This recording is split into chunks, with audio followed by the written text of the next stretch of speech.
money, everyone's favorite topic, the topic that everybody thinks about, but nobody wants to talk about. Right. So, well, you're not allowed to talk about it. No, exactly. So Yeah. my question to you is why? Why is it so hard in this day and age for people to talk about money? Hi, everyone. I'm Lauren Fisher. And I'm Dave Fisher. We're a husband and wife team of certified financial planners, and together we make up Team Fisher Financial. Welcome to our new series we're calling And Money. As both a concept and an object, money is a prevalent component of our world and intersects with so many areas of our lives. And yet, for how pervasive it is in our world, it's a topic people shy away from in everyday life. Whether out of fear, courtesy, privacy, lack of knowledge, or numerous other reasons, there seems to be an unspoken societal rule that money as a conversation topic is off limits. By the nature of our job as CFPs, our days are filled with constant conversations around money. Conversations we think are vital for people to consider and understand for their financial universe and beyond. Each installment, we will dive into a different topic and how it relates to money in our everyday lives. For our inaugural episode, our topic today is conversations and money. We'll tell you a little bit about our story, share some formative money stories from each of our pasts, and tease what this new series has in store. Let's get to it.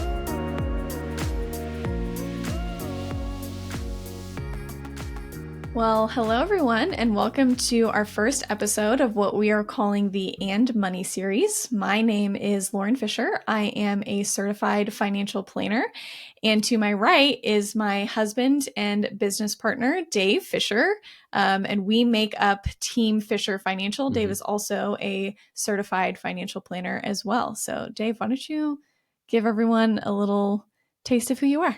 Sure. Absolutely.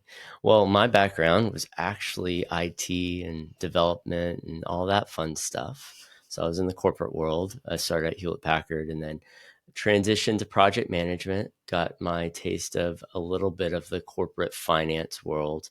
And for a long time, I'd been giving advice to friends and family what they should do: buy this car, don't buy that car, invest in this stock, or invest in the index, whatever it is. And it was something I was always passionate about and really enjoyed. But I was like, I'm not going to go into that career. Like I don't feel like that's who I am, or maybe how I thought that career was shaped out to be. But what I realized is how much fun I get to have every single day, and the joy of helping people in all aspects of their lives. Yeah. Because every stage of life is absolutely crazy. You could be just getting married, or just buying your first house, or going on this crazy vacation, retirement, living into your 70s, 80s, 90s. Like, those are all things that we want to plan for. And it was something very evident that after I'd had multiple conversations with prospects and clients, it was something I realized, this is what I want to do the rest of my life. Yeah. Yeah. And you are from a very different sphere of the world. Yeah, we both came into this. Neither of us started out as financial planners. I came from the hedge fund world. So I was in finance, but I worked on the alternative side. So I had a job at a firm where hedge funds and institutional investors were my clients. And then I transitioned to actually working for a hedge fund here in Austin. We are based in Austin, Texas. And it was a quantitative long volatility hedge fund. That is a mouthful. It was a lot of fun. I learned a lot. It is a very complex strategy, but for all intents and purposes, we traded VIX futures and we traded S&P futures. And that's where you got your Chartered Alternative Investment Analyst certification. Kaya is, so I have my CFP. I also have my Kaya. So I'm well-versed in the alt space, but I was also looking for a career change. You had finally gotten settled. Yeah. After that time, we had just welcomed our first child. We had just adopted our son, which you'll hear more about that later on, I'm sure. And so we kind of took another leap after you had made your big career transition. Yeah. And things settled. And then I decided that I wanted something new, because apparently we can't handle normalcy. Calm. Calm. No. Steady and There's calm. no calm in our life. No. There's a lot of fun and Yeah. there's a lot of crazy, but there's very little calm in our world. But you sat down with me and you said, okay, what do you want to do? Let's write out. What do you want to do? And I said, I still want to stay in finance. I love working with people. I love problem solving, as you know. And you started laughing at me, which I didn't take well in the moment. But then, what did you say? I said, that's what I do every single day. Right. I'm a financial planner, and I think you should be one too. Mm-hmm. Yes. And we had more conversations because I disagreed with you for a while about that. But then as we had more conversations, first we thought for like a hot minute, we were like, maybe we shouldn't work together. Mm-hmm. That would be weird. Like, let's just do it separately. Yeah, we don't need a Jim and Pam thing. Yeah. No. But then it became so clear after a lot of conversations that we were really interested in working together. And we've been doing that for 3 years now. So we've been married for almost 13 years, working together for 3. And we just launched a few months ago our own practice called Team Fisher Financial, which we're really excited about. And that's part of the reason that we wanted to launch this series, because we now have some freedom and some time to be able to talk about money, everyone's favorite topic, the topic that everybody thinks about, but nobody wants to talk about. Right. So, well, you're not allowed to talk about it. No, exactly. So my question to you is why? Why is it so hard in this day and age for people to talk about money?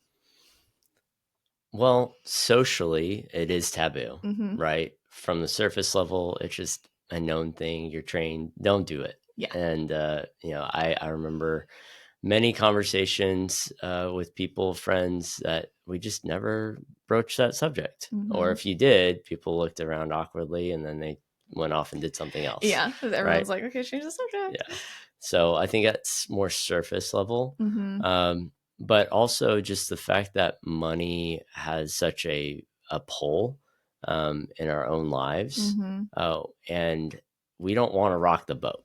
So some people, they're focused on, I like to keep up with the Joneses, but I don't want people to know where I fall in the social structure. The fact that it is like a net worth aspect of our lives, like worth is in there. And the fact is, many people have this equation that our identity is wrapped up in how much money we have, which is it's not a healthy place to be. Yeah. But because of that, our society, we basically, we want to think about money all the time, but not say anything about it. So we find that whether there are wealthy people that they don't want to rock the boat, like I said before, they don't want any stigmas. They don't want people looking at them differently or treating them differently, expecting certain things from them. Exactly. So when you're talking about wealthy individuals, a lot of times they're actually kind of flying under the radar. Yeah. They're doing wealth. Stealth wealth. They're doing it on purpose because they want to have the same experiences. They want to have the same friendships. They want to be able to go wherever they want to go, and not have concern. Right. So that's one aspect of it. The other one is like the keeping up with the Joneses, is the social tier that people place themselves based off of the amount of wealth that they have. Yeah, you've brought up several good points and I want to hit on all of them. First is the keeping up with the Joneses, which is interesting to me, has always been interesting to me, that we never will talk about money, that it's considered taboo. People, there was even, I think it was a USA Today survey that said people are more comfortable talking about like politics than they are talking about money, which in today's political landscape, that's saying something. That's saying something. That people will talk politics before they will talk money.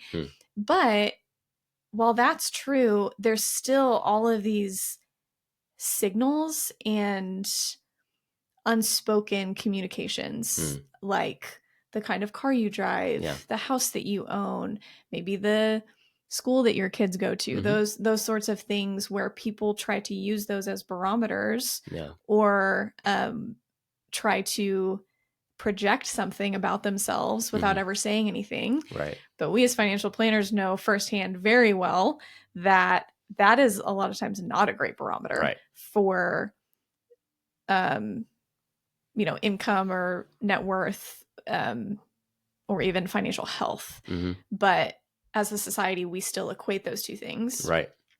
The other thing you said was about net worth, and I used it, net worth. Yeah. That we have so conflated and entangled people's identity and their value with their worth as a person, that even when we talk about a person's net worth, we're stripping that down to their assets and their liabilities. And that's how, and there's a number. When someone says net worth, it's a number associated with them. Yeah. Which is crazy. And that's just perpetuated by this inability for people to openly, with wisdom, and with tact and with grace for others, have healthy dialogue about this thing that runs so much of the world, affects so much of people's lives, and yet we never want to talk about it. Right. And then the last thing that you already said, I was thinking about money stories. Like, yes, nobody wants to talk about it, but we all have our own money stories. And it's healthy for us to share those money stories with those around us that we trust. That's an easy way to start those conversations. Yeah. So if you were to think about one of your money stories, like what's one of your money stories that you think would help people understand how you view money and how you are as a planner? Yeah. So there was a period of time where we had an issue with a car. I was probably 7. I don't know what's going on. And all of a sudden we're wrapping newspapers. It's summertime. We're all, every child and my mom we're wrapping newspapers, and we're having fun. I mean, we do that, and then we go jump in the pool after, and all, whatever. It's just summer. Things are happening. And then my older sisters are delivering those newspapers, and I come to find out like later on that we had a significant issue with a vehicle, and we needed some extra money, and we all chipped in and came together as a family. And that's one of the most striking memories I have, because it wasn't, it was more about like, how can we figure out this situation, but also what did that ingrain in me is that we can figure out almost any money issue if we actually work together. And that's, I got the bare minimum of that as, 5-7-year-old, but I feel like that's still stuck with me. How much our lives can be transformed by thinking about money rightly. Yeah, absolutely. And coming together to do that. Yeah. And I think one of mine was with my dad, who is an entrepreneur. You'll hear more about him in later episodes, but my dad owned a front end alignment shop for years. And so my first job was working for him. If I wanted money to go buy a new toy or go to the movies or whatever. Sweep the garage. Yes, I swept the garage. I cleaned his office. Eventually I helped with QuickBooks, but my first real job, like not working for my dad, was I was a hostess at a Chili's. And I think I was making like $8 an hour. And I was 16 at the time. And I was seeing, people, that's when Chili's was like super popular. It was like the place, and maybe that was just in Midland, Texas, but that was like the place to be. I don't know. I think it could be pretty popular now, right? All of our Chili's fans. It was, I mean, it was the spot in Midland. And so we were always busy, and I saw the waitresses making great tips and people spending a lot of money. And I came home and I was belly aching to my dad, and I was like, they're being greedy and they're only paying me $8 and look how much money they're making, and da da da. And my dad kind of smiled and let me, finish my venting. And then he asked me what I thought was like this off the wall question. He said, "How much does a spoon cost that restaurant?" And I was like, I am trying to talk about the woes of my financial world, and you're talking to me about spoons. And he said, "No, seriously, how much do you think a spoon costs?" I was like, "I don't know, $1." He was like, "Okay, $1." He writes down $1. And then he says, "Okay, what about the plastic holder that they have to buy to hold that in the kitchen? What about the water to wash that spoon, the soap, the dishwasher that they have to pay, the number of people, for whatever reason, who take silverware from restaurants. That is a thing. I don't know why. I don't know if it's still a thing. It was when I worked in the restaurant industry. The replacements that they have to buy. Mm-hmm. So this $1 spoon that you're talking about doesn't just cost $1. So his point to me was, in order to run a business, you have expenses, and you have more expenses than you think you're going to have. Mm-hmm.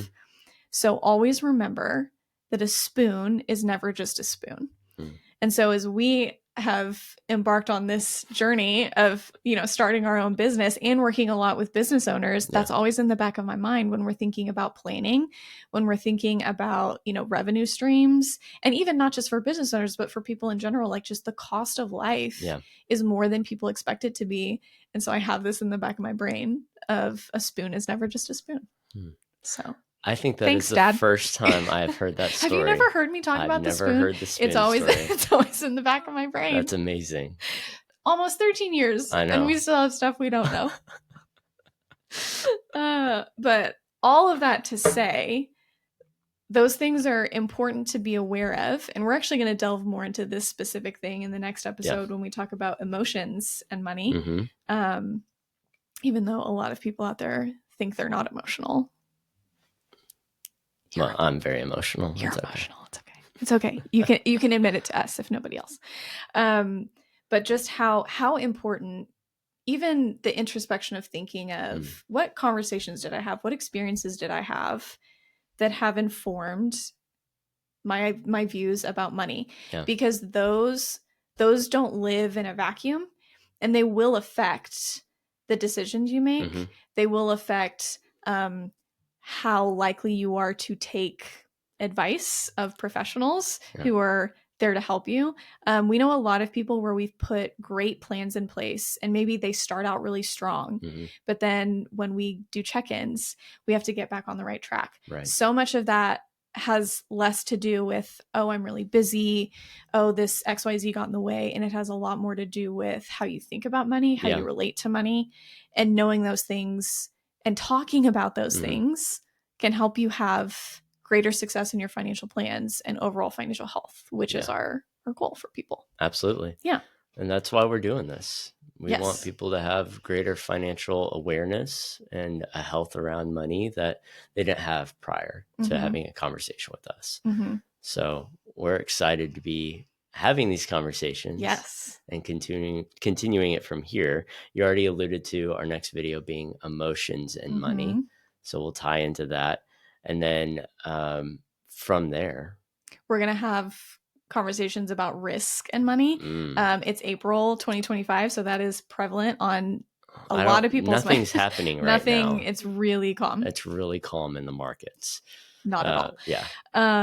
We're going to talk, it's also April 15th. So we're going to talk about taxes and money. That one creates a visceral reaction for a lot of reasons for a lot of people. So we're going to talk about taxes. There's a wealth. We have a lot planned. We're going to talk about us and money. Dave, do we always agree about money? All the time. Constant agreement. We never, ever, ever have disagreement about money. Never. Including nothing last week where we got in a fight. What? We don't have fights either. Okay. No. Okay. So great. Well, that's going to be a really boring episode then. Really healthy for us to get that out there. Great. It's going to be so good. So I'm excited about this process. I am too. Getting to walk through this with you. And our goal ultimately is to benefit you. And if we can do that, if you have anything that comes up top of mind that is a visceral reaction, we'd love to hear about it. Yeah. How this really affects everybody that's watching. So with that being said, Team Fisher is signing off, and we will see you next time.